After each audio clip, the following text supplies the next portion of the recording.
ஆண்டவராகிய இயேசு கிறிஸ்துவின் நாமத்தினாலே விடியலை தேடி நிகழ்ச்சிக்கு உங்களை வரவேற்கிறேன். வாருங்கள், சுவிசேஷத்தில் விடியலை தேடுவோம். 5 சாராம்சங்களை கொண்ட சுவிசேஷம் என்று கற்றுக்கொண்டு வருகிறோம். இதில் பாவம் இல்லாமல் இயேசு பிறந்தார் அப்படிங்கிறதை குறித்து தியானித்தோம். பாவம் இல்லாமல் அவர் வாழ்ந்தார் அப்படின்னு சொல்லி தியானித்தோம். இன்னைக்கு ஏன் அவர் மனிதனாக பிறந்தார் என்பதை குறித்து இன்னொரு காரியத்தை நாம் தியானிக்க போகிறோம். மிக முக்கியமான அதில் காரியம் என்னவென்றால், இயேசு மனிதனாக பிறந்தது மரிப்பதற்காக. என்ன பிரதர் இப்படி சொல்லிட்டீங்க? தேவன் மனிதனானதே மரிப்பதற்காகத்தான். அல்ல எப்படி சொல்லலாம்? ஏன் தேவன் மனிதனானார்? ஒரு தேவ தூதனாக இருக்கலாம், ஏன் மனிதனானார்? இப்படி யோசிக்கிறேன். எப்படி இருந்தால் மரிக்க முடியும் அப்படின்னு கண்டுபிடிச்சு மனிதனானால்தான் மரிக்க முடியும் என்பதற்காகவே அவர் மனிதனானார் அப்படின்னு சொல்லி யோசிக்கலாம். அவர் மரிப்பதற்காகவே மனிதன் ஆனார். தேவனாக இருந்து மரிக்க முடியாது, ஏன்னா அவர் ஜீவ ஊற்று, அவர் ஜீவாதிபதி. அப்போ மனிதனானால் மாத்திரமே மரிக்க முடியும் என்பதற்காகவே மனிதனானார். ஏன் மனிதனாக வேண்டும்? ஏன் மரிப்பதற்காக மனிதனாக வேண்டும்? ஒரு சம்பவத்தை உங்களுக்கு சொல்லி அதிலிருந்து நான் விளக்கலாம் அப்படின்னு யோசிக்கிறேன். 11 மார்ச் 2011 ஜப்பான் தேசத்தில் ஒரு மிகப்பெரிய பூமி அதிர்ச்சி உண்டாயிடுச்சு. 1900க்கு அப்புறம் நடந்த பூமி அதிர்ச்சியில் இதுதான் மிகவும் பெரிய ஒரு பூமி அதிர்ச்சி அல்லது அதிக பாதிப்பை ஏற்படுத்திய எர்த்குவைக் அப்படின்னு சொல்கிறாங்க. இந்த எர்த்குவைக் 6 நிமிடங்கள் தொடர்ந்து நீடித்தது. அந்த காலகட்டத்தில் நடந்த ஒரு சம்பவத்தை உங்களுக்கு ஞாபகப்படுத்த விரும்புகிறேன். இந்த மீட்பு பணியில் ஈடுபட்டிருக்கும் பொழுது ஒரு குறிப்பிட்ட கட்டடத்திற்குள்ளாக இந்த மீட்பு குழு போகிறது. உள்ளே பார்க்குறாங்க, யாருமே இல்லை. ஒரே ஒரு பெண் அங்கே மரித்து இருக்கிறாள். அதை பார்த்துட்டு அந்த பெண்ணுடைய சரீரத்தை தொட்டு பார்க்குறாங்க.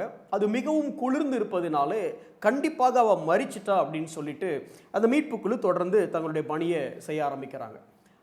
இந்த கட்டிட இடிபாடுகளுக்குள்ளாக அவங்க அடுத்து யாராவது இருக்காங்களான்னு தேடும் பொழுது ஒரு நபர் சொல்கிறார், ஐயோ ஒரு குழந்தை இருக்கிறது, ஐயோ ஒரு குழந்தை இருக்குது அப்படின்னு சொன்ன உடனே இந்த சென்ற மீட்பு குழு திரும்ப அதே கட்டடத்துக்குள்ள வருது. இல்லைப்பா, அந்த பெண் அதை நான் ஏற்கனவே பார்த்துட்டேன், அவள் உடம்பு சரீரம் குளிர்ந்து இருக்கு, அதை ஏற்கனவே மரித்து விட்டாள் அப்படின்னு. இல்லை சார், இல்லை நல்லா பாருங்க அப்படின்னு சொன்னால், அந்த பெண் தனது மடியில் ஒரு பச்சிளம் குழந்தையை வைத்துக்கொண்டு தன்னை அந்த குழந்தைக்கு பாதுகாப்பாக தன்னையே ஒரு பாதுகாப்பு வளையமாக அந்த குழந்தையின் மேலே அவள் வைத்திருந்து அந்த குழந்தையை பாதுகாத்து கொண்டிருந்தாள். அவள் மரித்து விட்டால், அவள் மீது ஒரு பெரிய பில்லர் விழுந்ததினால அவள் மரித்து விட்டாள்.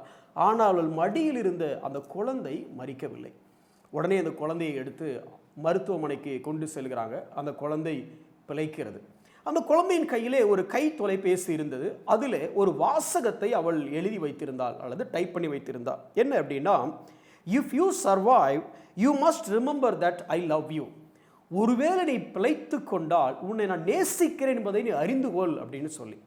இந்த சம்பவத்துக்கும் நாம் இயேசு மனிதனாக பிறந்ததுக்கும் என்ன தொடர்புன்னு கேட்குறீங்களா? கொஞ்சம் யோசிச்சு பாருங்களேன். எதற்காக அந்த தாய் தன்னுடைய பிள்ளைக்காக மரித்தாள்? இல்லை, இப்படி சொல்லலாம், எதற்காக அந்த தாய் அந்த பிள்ளைக்காக மரித்தாள் என்றால் அது அவளுடைய பிள்ளை. சரி, ரெண்டாவது, இந்த பிள்ளை இந்த தாய்க்கு உயிரையே கொடுக்கக்கூடிய அளவுக்கு இந்த பிள்ளை ஏதாவது அந்த தாய்க்கு செய்திருந்ததானா? இதுவரைக்கும் ஒன்றும் செய்யலை. இன்னும் சொல்ல போனால் அந்த பிள்ளை ஒரு சுயநலமான பிள்ளை. அது என்ன பிரதர் அப்படி சொல்கிறீங்க? ஆமாம், அந்த பிள்ளை எதுக்கு தாயை தேடி இருக்கும்? அன்பை காட்டுறதுக்காக தேடி இருக்கும். எதுக்கு அந்த பிள்ளை தாயை கூப்பிட்டுருக்கும்?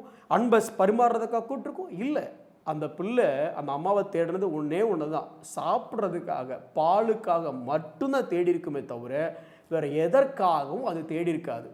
அதுக்கு இருந்ததில் ஒரு சுயநலமான தேவை, தன்னுடைய தாய் தன்னுடைய ஃபுட் ஸ்டோரேஜ் அப்படின்னு நினச்சி தான் அந்த குழந்தை தேடி இருக்கும். ஆனால் அப்படிப்பட்ட ஒரு குழந்தைக்காக அந்த தாய் தன்னுடைய உயிரையே கொடுத்தாள். ஏனென்றால் அது அவளுடைய குழந்தை. குழந்தை எதுவுமே செய்யலை, ஆனால் தாய் தன்னுடைய குழந்தை என்பதற்காக உயிரையே கொடுத்தாள். நீங்களும் யோசிச்சு பாருங்கள். இந்த உலகம் பாவத்தில் விழுந்த உடனே மீட்புக்காக நாம் இந்த உலகத்தில் யாராவது ஜெபிச்சிருப்பாங்களா? யாராவது கொஞ்சம் யோசிச்சு பாருங்களேன். ஆதாம் விழுந்த உடனேயே, ஆண்டவரே நாங்கள் விழுந்துட்டோம், எங்களுக்கு மீட்பை கொடுங்கன்னு ஆதாம் ஜெபிக்கலை. நோவா ஜெபிக்கலை. ஆபிரகாம் ஜெபிக்கல. இன்னும் நம்ம பார்க்குற பழைய ஏற்பாடு பரிசுத்தவன்கள் யாருமே இப்படி பாவத்தில் விழுந்துட்டோமே, நமக்கு ஒரு மீட்பு வேணும், ஏதாவது செய்யுங்க ஆண்டவரே என்று ஜெபித்து அதனால இயேசு வந்தாரா அப்படின்னா இல்லை. ஆதியாகமம் 3:15 இவங்கெல்லாம் கேட்கறதுக்கு முன்பதாகவே, ஏன் இவங்கெல்லாம் உணர்வதற்கு முன்பதாகவே அவர் நான் என்னுடைய குமாரனை அனுப்புகிறேன் அப்படின்னு சொன்னார். எதற்காக ஒரு வசனத்தை நான் உங்களுக்கு வாசிக்கிறேன் பாருங்களேன். ரோமர் 5வது அதிகாரம் 7வது வசனம் இப்படி சொல்லுகிறது: நீதிமானுக்காக ஒருவன் மரிக்கிறது அரிது, நல்லவனுக்காக ஒருவேளை ஒருவன் மரிக்க துணிவான். நாம் பாவிகளாயிருக்கையில் கிறிஸ்து நமக்காக மரித்ததினாலே தேவன் நம்மேல் வைத்த தமது அன்பை விளங்க பண்ணுகிறார். ஆங்கிலத்தில் he demonstrated his love. அப்போ கொஞ்சம் இந்த சம்பவத்தோடு ஒப்பிட்டு பார்க்கலாமே.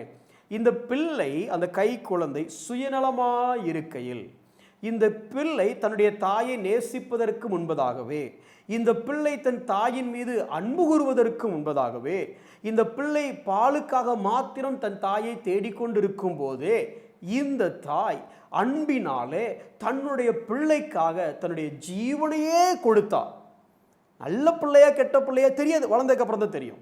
இந்த பிள்ளை இந்த தாயை சேவிக்குமா, இந்த பிள்ளை தாய்க்கு நல்ல பிள்ளையா இருந்து பாதுகாக்குமா தெரியாது, அது வளர்ந்ததுக்கு அப்புறம் தான் தெரியும். ஆனால் தெரியறதுக்கு முன்பதாகவே இப்பவே இந்த தாய் என்ன பண்ணான்னா உயிரையே கொடுக்க துணிந்தா. அது அவ பிள்ளை, சரி பரவாயில்ல, நீங்களும் நானும் யாரு? பாவிகள், பாவத்தை பாராத பரிசுத்தர் தேவன். நமக்கு பாவத்தை தவிர வேற எதுவும் தெரியாது, நம்ம பாவிகள், சரி அதான் பரவாயில்ல. இன்னும் சொல்லுது, நாம் தேவனுக்கு சத்துருக்களாக இருந்தோம் அப்படின்னு சொல்லுது. தேவனுக்கு சத்துருக்கள். கொஞ்சம் யோசிச்சு பாருங்களேன், தேவன்கிட்ட நம்ம நெஞ்ச நிமித்திக்கிட்டு நிற்கிறோமா? யோசிக்க கூட முடியல. அவர் தேவன், நான் மனுஷன். ஆனால் நான் தேவனுக்கு எதிர்த்து நிற்கலாமா?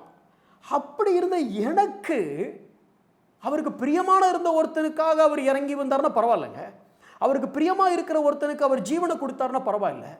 நான் பாவி, சரி பாவியை தாண்டி தேவனுக்கு எதிராக நிற்கிறவன், எதிர்த்து நிற்கிற, ஆனால் எனக்கு அவர் இறங்கி வந்து ஜீவனையை கொடுத்து இந்த உலகத்தின் மேலே அவர் எவ்வளோ அன்பு வச்சிருக்கிறேங்கிறத டெமான்ஸ்ட்ரேட் பண்ணுறார். இப்போ எனக்கு தலைவலிக்குன்னு வச்சுடுங்க, நீங்கள் இங்கேருந்து வாரீங்க, வந்துட்டு என்ன பிரதர் தலைவலிக்கா, சரி பார்த்துடுங்க. இப்போது உங்கள் உள்ளத்தில் அன்பு இருந்தாலும் நீங்கள் ஒன்றும் டெமான்ஸ்ட்ரேட் பண்ணல, ஒரு வார்த்தை மட்டும் கேட்டு போயிட்டீங்க. ஆனால் அது எப்படி டெமான்ஸ்ட்ரேட் பண்ணலாம் அப்படின்னா, ஒருவேளை எனக்கு தலை வலிக்குது அப்படின்னு சொன்னோன்னே, பிரதர் தலை வலிக்குதா, கொஞ்சம் பொறுங்க பிரதர், லைட்டாக ஒரு வெண்ணி தரேன் குடிச்சு பாருங்க, அப்படி இல்லைன்னா ஒரு சூடாக ஒரு டீ போட்டு தரேன் பிரதர், டக்குன்னு டீ போட்டு இந்த பெட் ரெடி பண்ணுற ஒரு 2 மினிட்ஸ் ஒரு 5 மினிட்ஸ் ரெஸ்ட் எடுங்க பிரதர், எல்லாம் சரியாயிரும். இது என்ன அப்படின்னா, உங்களுக்குள்ள அன்பு இருந்த அன்பை you are doing something demonstrating that love. தேவன் இந்த உலகத்தின் மேலே அன்பு வைத்தார், அந்த அன்பை தன்னுடைய குமாரனை பலியாக கொடுத்ததன் மூலமாக டெமான்ஸ்ட்ரேட்டட் இஸ் லவ், தமது அன்பை விளங்க பண்ணினார். எனக்கு அருமையான சகோதரனே சகோதரியே, நாம் பாவிகளாக இருக்கையில், ஏன் நாம் சத்துருக்களாக இருக்கையில், நாம் தேவனுக்கு எதிர்த்து நிற்கையில் அவர் நம்மை தேடி வந்தார். அப்படி தேடி வந்த அந்த அன்புக்கு நாம் என்ன பரிகாரம், அல்லது சொல்லப்போனால் நாம் என்ன பிரயாச்சித்தோம், இன்னும் சொல்லப்போனால் நாம் என்ன பதில் செய்கிறோம்? ஒன்றும் செய்யட்டாலும் அவரை நேசிக்கவாது செய்கிறோமா? யோசிப்போம், ஜெபிப்போம். அன்புள்ள ஆண்டவரே, நீர் எங்கள் மேலே காண்பித்த இந்த அளவில்லாத அன்கண்டிஷனல் அன்புக்காக நாங்கள் நன்றி செலுத்துகிறோம். அந்த தாய் தன் பிள்ளையை நேசிச்சா, ஏன்னா அது தன்னுடைய பிள்ளை.